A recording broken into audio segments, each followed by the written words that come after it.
जय हिंद भाइयों एवं बहनों, स्वागत है बच्चों अपने इस YouTube चैनल पर। आज की इस वीडियो में हम कक्षा 12 के विद्यार्थियों के लिए सोशलॉजी यानी समाज शास्त्र का जो है मॉडल पेपर लिख रहे हैं, जो 2025 बोर्ड एग्जाम के लिए मोस्ट इम्पॉर्टेंट रहेगा। बच्चों, यह NCERT रहेगा। NCERT जहाँ भी चलती है सभी के लिए इम्पॉर्टेंट रहेगा और यूपी बोर्ड के लिए भी इम्पॉर्टेंट रहेगा। तो चलिए हम लोग देखते हैं ऐसे ही पेपर बच्चों 2025 में जो है आएगा। यानी यह यहाँ लिखा रहेगा मुद्रित पृष्ठों की संख्या रहेगा, जो भी है 10-20 रहेगा। उसके बाद ये संकेतांक है बच्चों से रहेगा, पूर्णांक जो है 100 नंबर का रहेगा। समय आपको 3 घंटे 15 मिनट के मिलेंगे। उसके बाद अंकुराम लिखना पड़ेगा और नाम रहेगा। और नोट में यहाँ रहेंगे बच्चों सभी, यानी सभी प्रश्न अनिवार्य रहेंगे। जितने भी प्रश्न हैं सभी अनिवार्य रहेंगे। तो चलिए देखते हैं। और बच्चों सबसे पहले हम लोग बहुविकल्पीय प्रश्नों को देखेंगे, जो एक एक नंबर का होता है। तो आइए देखते हैं। चलो बच्चों, विकल्प प्रश्न आपके सामने जा रहा है, एक एक नंबर का है। पहला क्वेश्चन है कि सन 2011 की जनगणना के अनुसार भारत की संपूर्ण जनसंख्या है। यानी 2011 की बात हो रही है। 2011 की जनगणना के अनुसार भारत की संपूर्ण जनसंख्या बच्चों 1,21,08,54,977। ये 2011 का आंकड़ा है। लेकिन बच्चों वर्तमान में जनसंख्या देखा जाए तो जो जनगणना होती है 10 वर्षों के बाद होती है। 2021 में कोरोना वायरस का जनगणना नहीं हो पाई।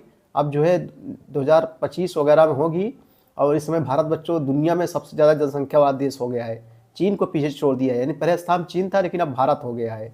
ये 2011 का आंकड़ा है। और जनगणना 10 वर्ष बाद होती है, 10 वर्ष के बाद भारत में। ग्राम पंचायत का अध्यक्ष कौन होता है? बहुत सी देखो बच्चों, ऐसे क्वेश्चन कम्पिटिटिव एग्जाम के लिए भी इम्पोर्टेंट है, नौकरियों के लिए भी इम्पोर्टेंट है। तो आप जो है ध्यान दीजिए। ग्राम पंचायत जो अध्यक्ष होता है वो ग्राम प्रधान जी होते हैं। ग्राम प्रधान बनने के लिए बच्चों आपकी उम्र 21 वर्ष होनी चाहिए। इसका कार्यकाल कितना होता है ग्राम पंचायत का? 5 वर्ष का होता है। तो ग्राम पंचायत जो अध्यक्ष होता है वो ग्राम प्रधान होता है। जनजाति है आंशिक समाज, आंशिक संस्कृति, संपूर्ण एवं आंशिक समाज, संपूर्ण समाज। तो बच्चों यहाँ 3 का जो है चौथा हो जाएगा संपूर्ण समाज। जो जनजाति है एक संपूर्ण समाज है। भारत में द्वितीय पिछड़ा वर्ग आयोग के अध्यक्ष कौन थे? द्वितीय पिछड़ा वर्ग पूछ रहा है। तो बच्चों द्वितीय पिछड़ा वर्ग आयोग के अध्यक्ष जो है काका कालेकर थे। सही जवाब चौथा हो जाएगा। भारत में द्वितीय पिछड़ा वर्ग आयोग के अध्यक्ष काका कालेकर थे। पहले कौन थे? बीपी मंडल, यानी Bindeshwari Prasad Mandal. The wealth of Nations, ये पुस्तक किसने लिखी है? द वेल्थ ऑफ नेशंस पुस्तक किसने लिखी है? तो एडम स्मिथ, जो अर्थशास्त्र के फादर्स ऑफ इकोनॉमिक्स, अर्थशास्त्र के जनक कहे जाते हैं, Adam Smith. The wealth of Nations पुस्तक जो है किसने लिखी है? तो एडम स्मिथ ने दोस्तों जो है लिखी है। चलिए नेक्स्ट क्वेश्चन देखेंगे। क्वेश्चन नंबर 6 की ओर चलेंगे हम लोग। भारतीय किसान यूनियन के संस्थापक कौन थे? भारतीय किसान यूनियन के जो संस्थापक थे चौधरी महेंद्र सिंह टिकैत। सही नंबर बच्चों 3 हो जाए, दूसरा हो जाएगा यहाँ पर। भारतीय किसान यूनियन के जो संस्थापक थे चौधरी महेंद्र सिंह टिकैत थे।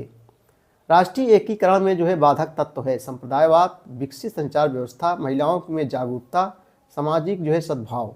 तो बच्चों यहाँ सही जवाब क्या हो जाएगा? संप्रदायवाद। राष्ट्रीय एकीकरण में जो बाधक तत्व है संप्रदायवाद है।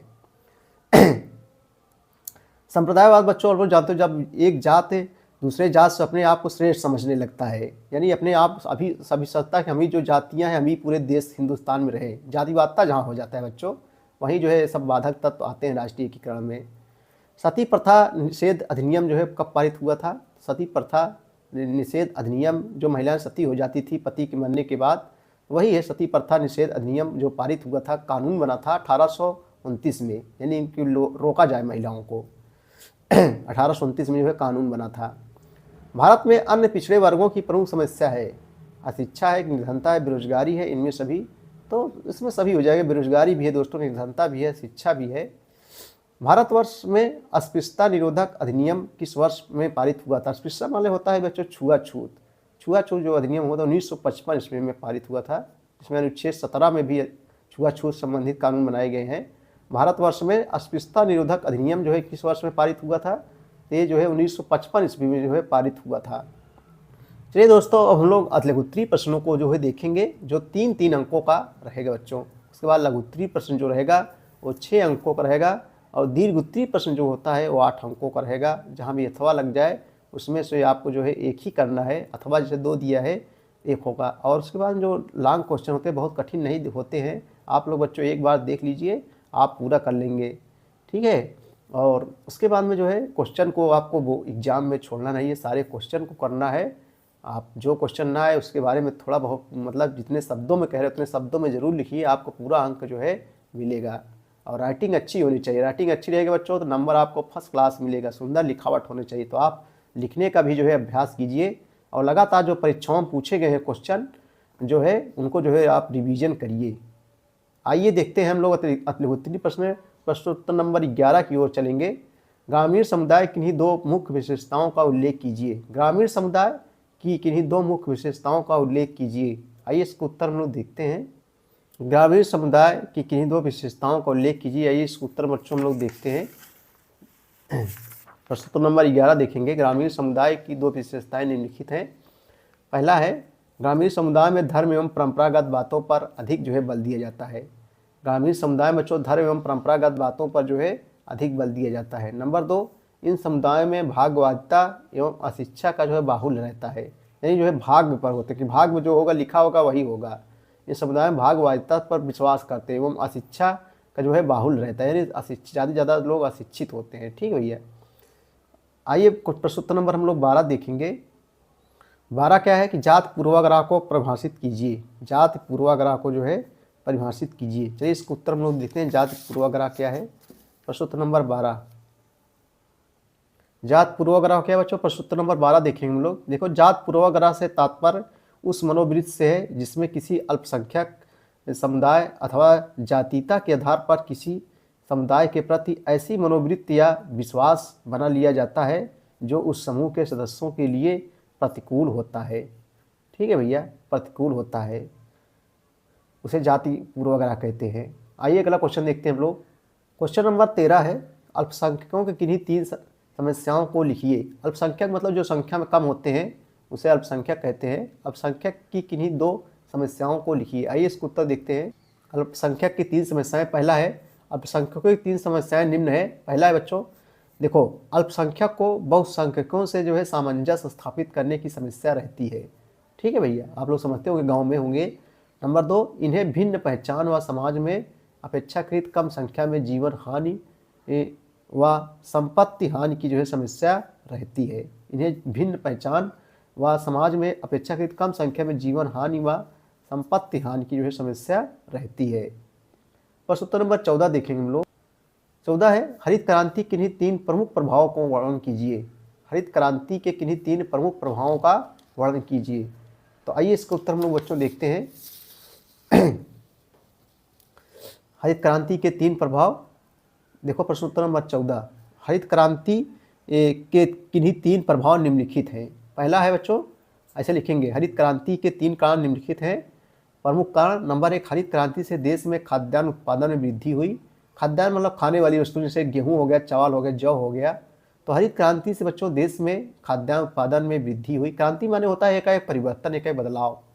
नंबर 2, हरित क्रांति के बाद कृषि में नवीन मशीनों जैसे बच्चों ट्रैक्टर हो गया, हार्वेस्टर हो गया, ट्यूबवेल हो गया, पंप हो गया आदि का प्रयोग किए जाने लगा। नंबर 3, कृषि के मानवीकरण के चलते जो है कृषि हेतु प्रयोग होने वाली मशीनों के अलावा हाइब्रिड बीजों, कीटनाशकों, खरपतवारनाशी तथा रासायनिक उर्वरकों की मांग में जो है वृद्धि हुई है। तो बहुत कठिन नहीं है, अपने मन से इसको लिख सकते हैं बच्चों, पूरा अंक आपको मिलेगा। चलिए प्रश्नोत्तर नंबर 15 देखेंगे हम लोग। प्रश्नोत्तर नंबर 15 है, कृषक समाज की 3 प्रमुख विशेषताओं का उल्लेख कीजिए। कृषक माने होता है बच्चों खेती जो बाड़ी करते हैं उसे किसान। कृषक समाज की किन्हीं 3 प्रमुख विशेषताओं का जो है उल्लेख कीजिए। आइए इसको उत्तर हम लोग देखते हैं। प्रश्नोत्तर नंबर 15। प्रश्नोत्तर नंबर 15 का उत्तर हम लोग देखेंगे बच्चों, कृषक समाज की 3 प्रमुख विशेषताएं।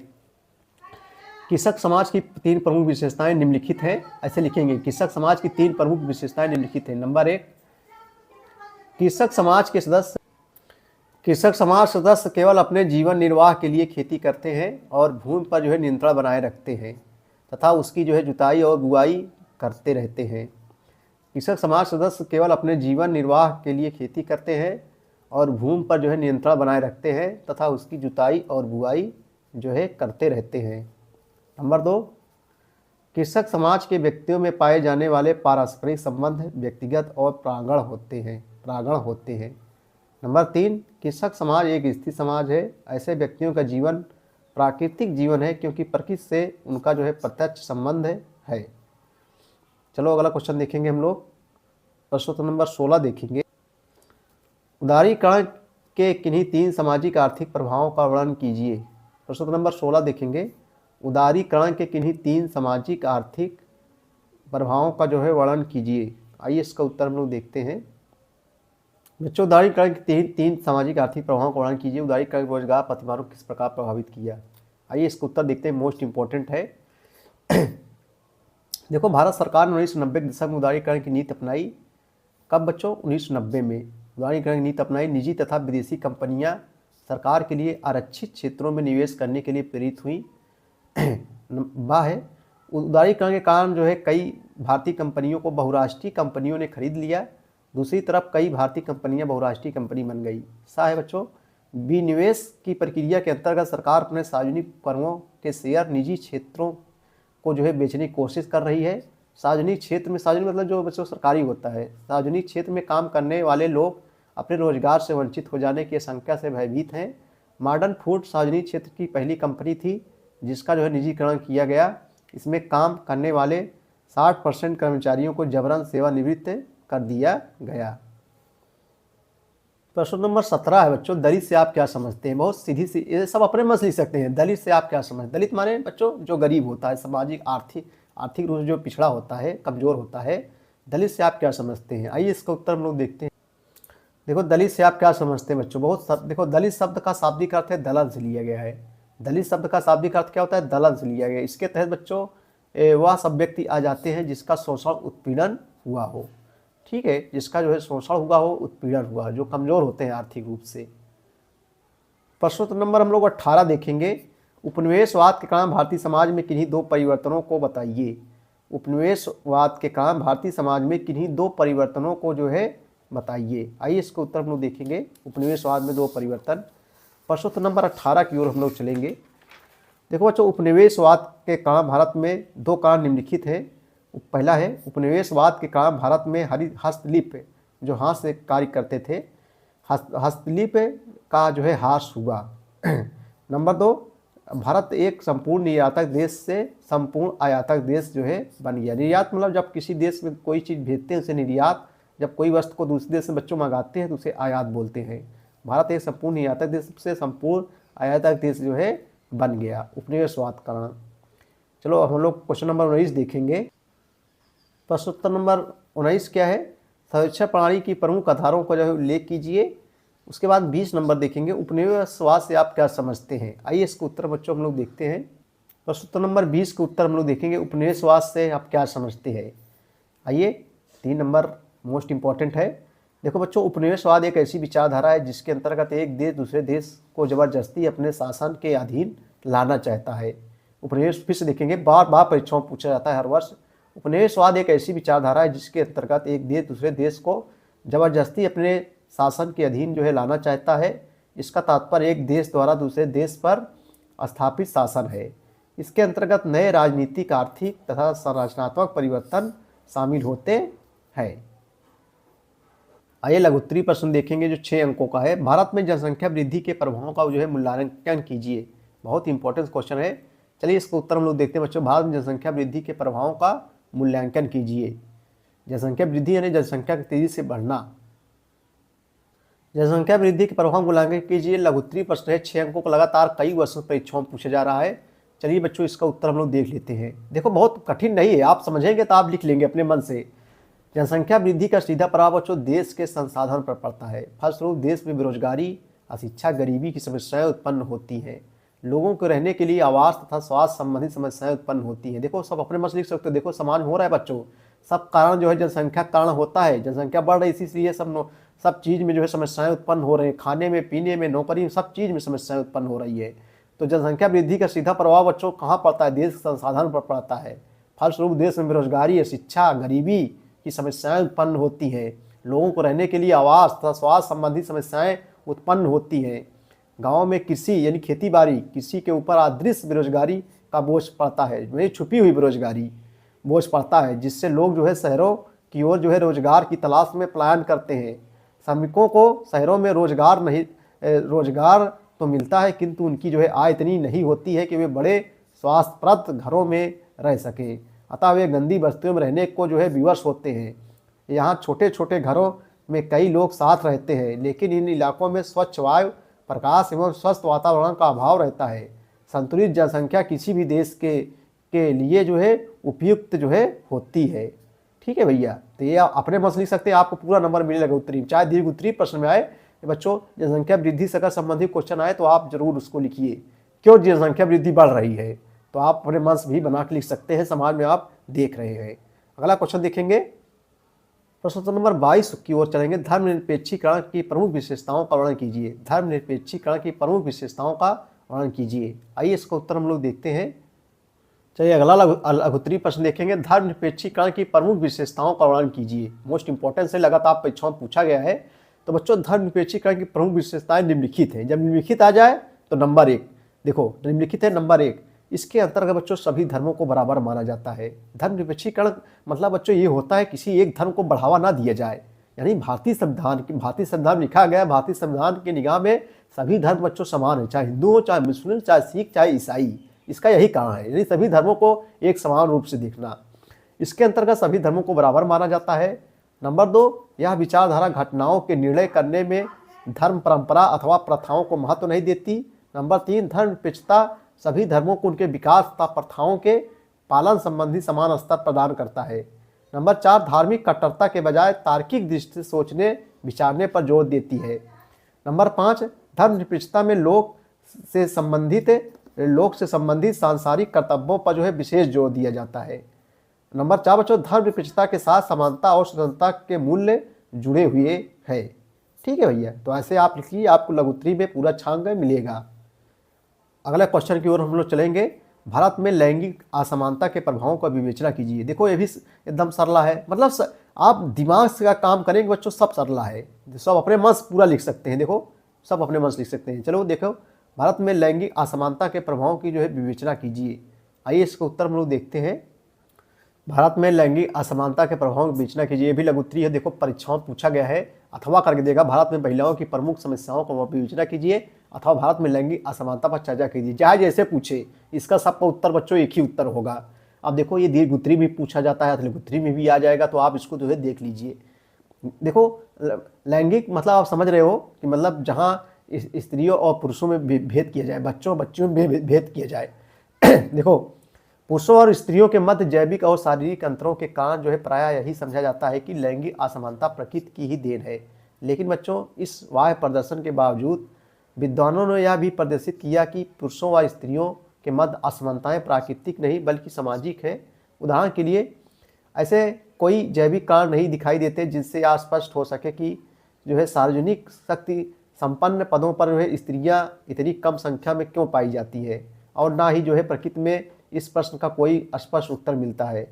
उल्टा है कि अधिकांश समाजों में आमतौर पर स्त्रियों को जो है पारिवारिक संपत्ति का जो है छोटा हिस्सा क्यों मिलता है अथवा बिल्कुल नहीं मिलता। लेकिन बच्चों जो है लेकिन जिन समाजों का स्वरूप समान से हटकर है, उनकी ओर से इस असमानता के विरोध में एक प्रबलतम तर्क दिया जाता है कि यदि स्त्रियां परिवारों की मुखिया बनने और पारिवारिक संपत्ति को उत्तराधिकार में पाने के लिए जैविक रूप से अयोग्य थी, तो फिर मातृवंशीय समाज जैसे केरल का जो है नायर समाज होता था और मेघालय का जो है खासी समाज, जो आज भी मातृवंशीय है, सदियों तक सफलता पूर्वक क्यों चलते रहे। अनेक अफ्रीकी समाजों में स्त्रियां किसानों तथा व्यापारियों के रूप में अपना काम सफलतापूर्वक कैसे करती रही है। संक्षेप में पुरुषों तथा स्त्रियों के बीच असमानता का कोई जैविक कारण नहीं है। इस प्रकार लिंग भी जाति और वर्ग की तरह ही सामाजिक विषमता, असमानता और बहिष्कार का एक रूप है, लेकिन इसके अपने अलग लक्षण या विशेषताएं हैं। उसके बाद बच्चों योजनाबद्ध आधुनिकीकरण की प्रमुख विशेषताओं को लिखिए। विकलांगों दिव्यांगों प्रमुख समस्याओं का वर्णन कीजिए। तो विकलांग आप लोग जानते हैं बच्चों, जो पैर वगैरह हाथ वगैरह शरीर से मतलब जो विकलांग है, जिसका कोई अंग काम नहीं कर रहा है, उनकी समस्याएं क्या है बच्चों, वो अपने मन से लिख सकते हैं। इसको हम पढ़ाए भी हैं। भारत में ग्राम पंचायत भूमिका, ग्राम पंचायत जो गांव पंचायत बच्चों भूमिका का वर्णन कीजिए। आप लिख दीजिए अपने मन से, कैसे गाँव में क्या होता है, प्रधान जी क्या करते हैं, पंचायत में तब अपने मन से। सांस्कृतिक समुदाय से आप क्या समझते हैं, अपना मध्य अथवा दो में से एक करना है। कृषक सामाजिक संरचना की व्याख्या कीजिए। इस प्रकार वैश्वीकरण में पड़ने वाले प्रभाव का मूल्यांकन कीजिए। भारत में अन्य पिछड़ी जातियों की प्रमुख समस्याओं की विवेचना कीजिए। अभी इसको हमने पढ़ाया। सामाजिक सुधार आंदोलन पर एक निबंध लिखिए। सामाजिक परिवर्तन में भारतीय संविधान की भूमिका की विवेचना कीजिए, अथवा भारतीय समाज पर जन संचार माध्यम प्रभाव को। देखो ये सब अपने मन से लिखना है इसको बच्चों, पूरा पूरा लिखें तभी लिख पाएंगे अपने मन से। संचार जन संचार के माध्यम आप सब लिख सकते, टीवी मोबाइल कंप्यूटर सब लिख सकते हैं, पूरा बना के लिखेंगे, पूरा जो है अंक है आपको मिलेगा। वीडियो देखने के लिए बहुत बहुत धन्यवाद बच्चों। जय हिंद जय भारत।